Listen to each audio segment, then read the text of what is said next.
जय हिंद। आप सभी लोगों का आपके अपने इस YouTube चैनल पर स्वागत है। आज अब हम बात करेंगे, देखिए ट्रिग्नोमेट्री में हम लोगों ने एप्लीकेशन ऑफ ट्रिग्नोमेट्री आज हम लोग बात करेंगे। Introduction to trigonometry exercise 8.1 8.2 already upload हो चुकी है। 8.3 2023 में मैंने करा दी थी और वो अपलोड कर दी थी, जिसकी प्लेलिस्ट आपको सेपरेट फॉर्म में मिल जाएगी। आज अब हम बात करेंगे एप्लीकेशन ऑफ ट्रिग्नोमेट्री। ठीक है, तो देखो एप्लीकेशन ऑफ ट्रिग्नोमेट्री सबसे पहले होता क्या है। एप्लीकेशन का एक्चुअल मतलब होता है प्रार्थना पत्र। जी बिल्कुल नहीं, प्रार्थना पत्र अलग होता है। एप्लीकेशन का एक अर्थ ये भी होता है कि किसी भी चीज का यूज कैसे करते हैं। ठीक है ना, तो ट्रिग्नोमेट्री हमारे कहां यूज में आती है।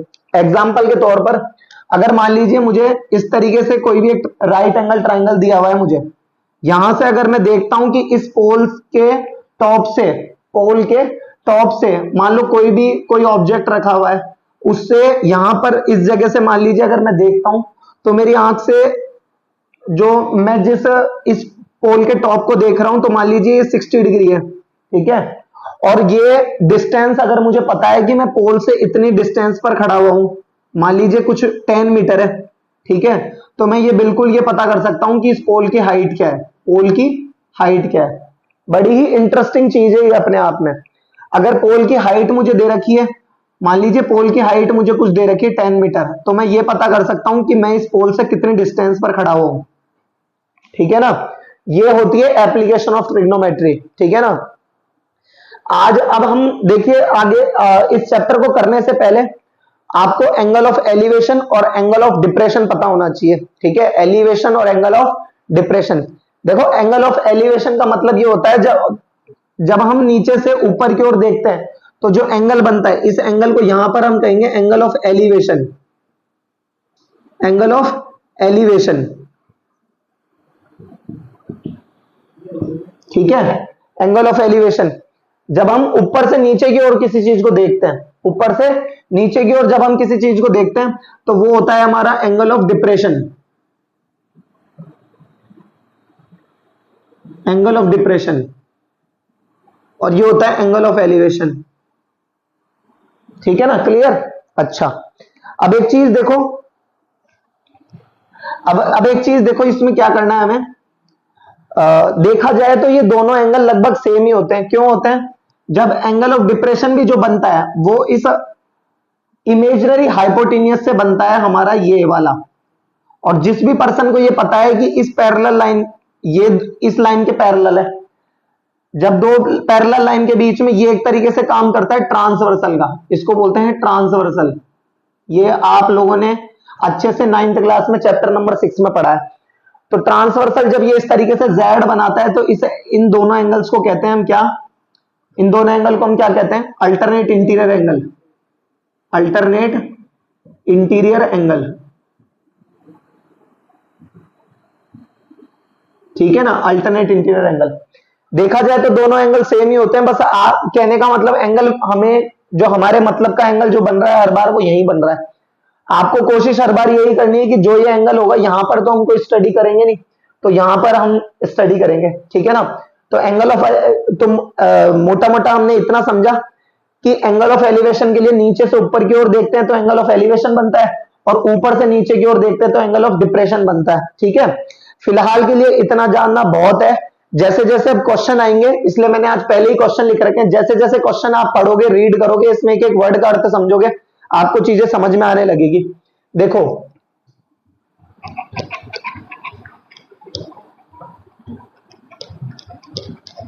बिना डायग्राम के अगर आप इसको सीखना चाहते हो तो दुनिया की सबसे बड़ी मिस्टेक कर रहे हो।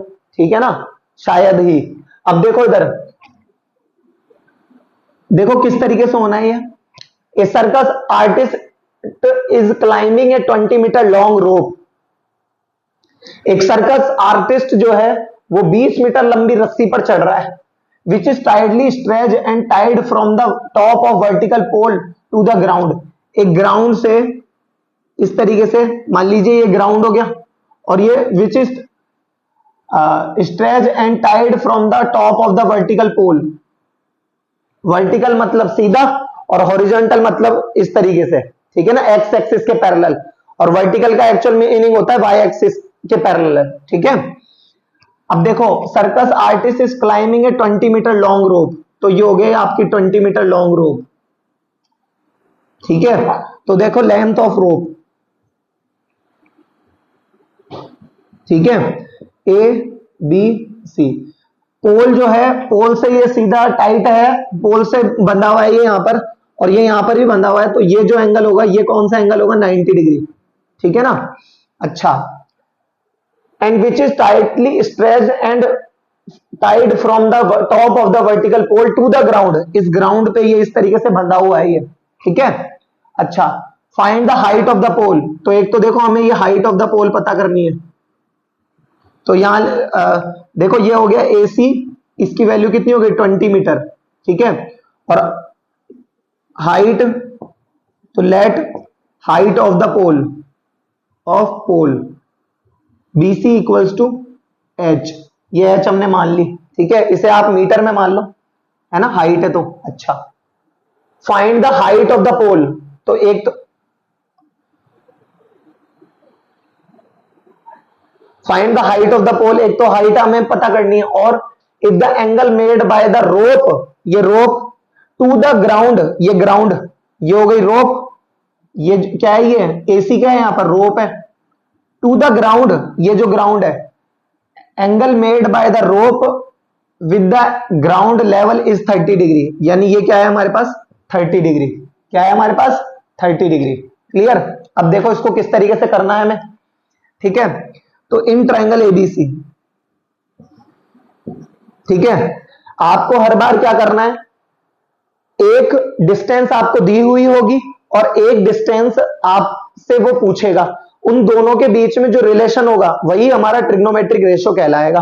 फॉर एन एग्जांपल, जैसे कि मान लीजिए ये यहां पर परपेंडिकुलर दे रखा है और ये मतलब पूछ रहा है ना, और यहां पर हमें हाइपोटेनियस दे रखा है क्योंकि ये यहां पर एक्यूट एंगल बन रहा है, तो हाइपोटेनियस और परपेंडिकुलर, इसे याद करो।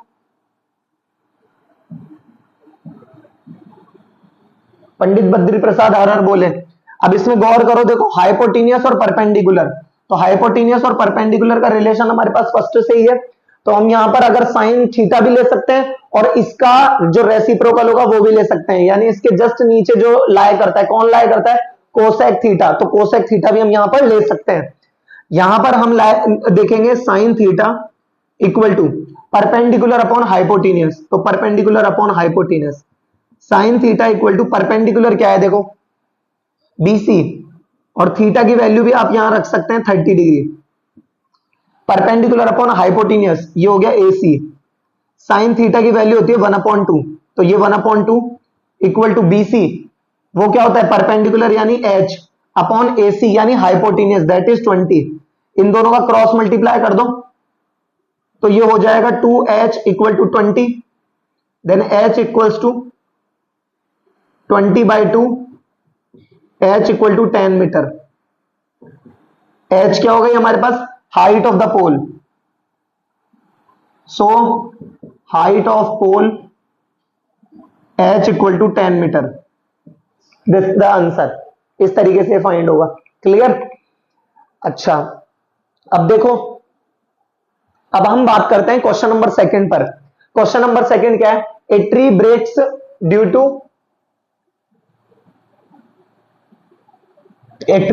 ड्यू टू स्टॉर्म, आंधी आने से एक वृक्ष टूट जाता है, and broken part bends so that, और टूटा हुआ भाग कुछ इस तरीके से बेंड हो जाता है, मुड़ जाता है, top of the tree touches the ground making an angle 30 degree with it. देखो ध्यान से किस तरीके से होगा, ये एक पेड़ इस तरीके से हुआ करता था मान लीजिए, ठीक है, आंधी आने से एक वृक्ष टूट जाता है, broken part bends so that, टूटा हुआ भाग मान लीजिए वो यहां से कहीं से टूटता है, कुछ बोलेंगे तो पोल है, तो ये लो, ठीक है, ठीक है।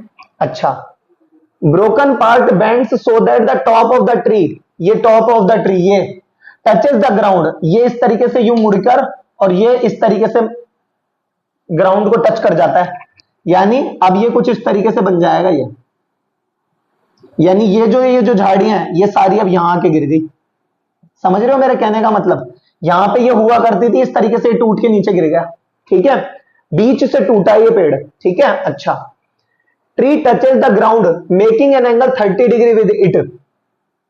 ये इट किसके लिए आया है? देखो इसमें एक एक वर्ड का आप अगर मीनिंग सीख जाओगे तो आपको समस्या नहीं आएगी। मैं क्या कह रहा हूं ध्यान से देखो, broken parts bends so that the top of the tree touches the ground, ground से टच करता है, making an angle 30 degree with it. ये इट किसके लिए आया है? ग्राउंड के लिए। तो ग्राउंड से 30 डिग्री, तो ये यहां पर 30 डिग्री हो गया, सही है, क्लियर। आगे देखो, the distance between the foot of the tree, ये फुट ऑफ द ट्री, ये foot of the tree to the point where the top touches the ground is 8 metre.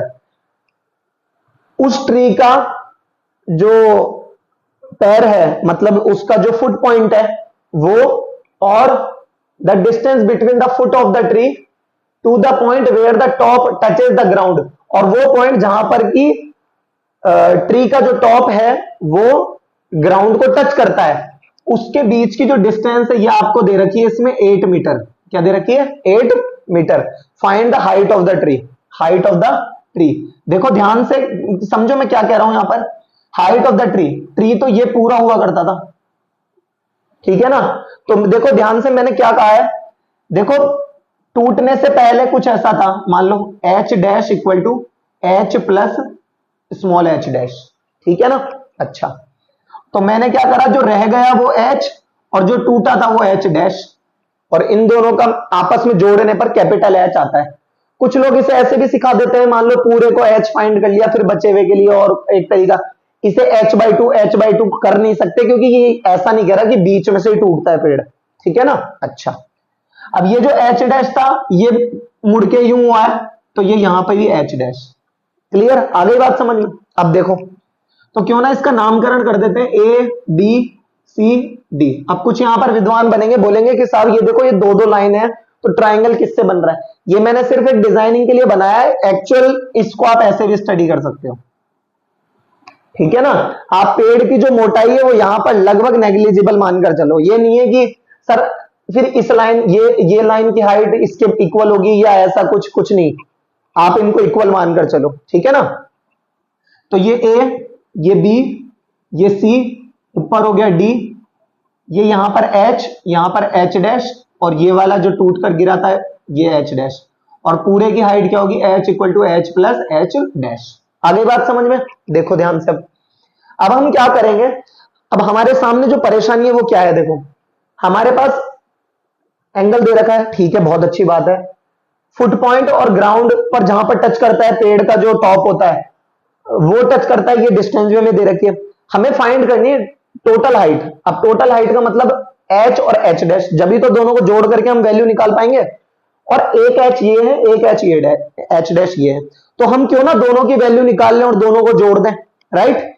तो देखो हम क्या करेंगे यहां पर, in triangle ABC, in triangle ABC। अच्छा,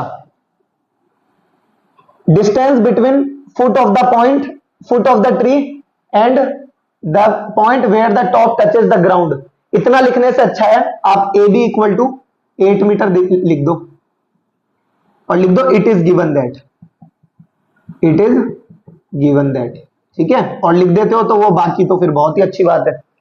AB 8 मीटर दे रखा है और आपको बस थीटा दे रखा है 30 डिग्री, ठीक है, तो इतना हटा दो, ठीक है।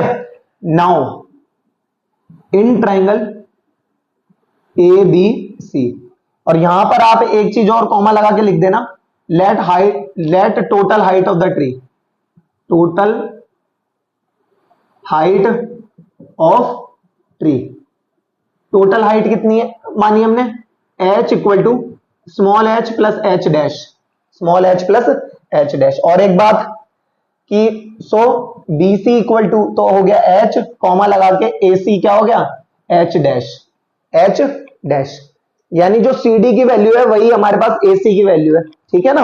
अब देखो ABC, तो एक बार तो हम क्या करेंगे, इस नॉन क्वांटिटी का इस अननोन क्वांटिटी के साथ एक ट्रिग्नोमेट्रिक रेशो फाइंड करेंगे, और एक बार इस नॉन क्वांटिटी का इस अननोन क्वांटिटी के साथ एक ट्रिग्नोमेट्रिक रेशो फाइंड करेंगे, और जो दोनों से जो अननोन क्वांटिटीज यानी एच और एच डैश की जो वैल्यूज आएगी उनको हम लोग यहां पर ऐड कर देंगे। देखो ध्यान से, तो in triangle ABC sine theta equal to क्या होता है, perpendicular upon hypotenuse, perpendicular upon hypotenuse. ये करने से क्या कोई फायदा है? देखो ध्यान से, परपेंडिकुलर है एच और हाइपोटेनियस है एच डैश, तो एच अपॉन एच डैश करने से हमें कोई फायदा नहीं होगा। तो हम यहां पर इस बार ट्रिग्नोमेट्रिक रेशियो को चेंज कर देंगे। आप एक बार cos थीटा रखकर देखो, cos थीटा क्या होता है, बेस अपॉन हाइपोटेनियस, तो ये बेस रहा और ये हाइपोटेनियस रहा, फायदा है। तो वो क्या होता है, बेस अपॉन हाइपोटेनियस। देखो यहां से बेस अपॉन हाइपोटेनियस, तो cos 30 degree equal to base क्या है हमारे पास ए बी और हाइपोटेनियस क्या है ए सी। cos 30 की वैल्यू वही होती है जो sin 60 की होती है, दैट इज √3/2।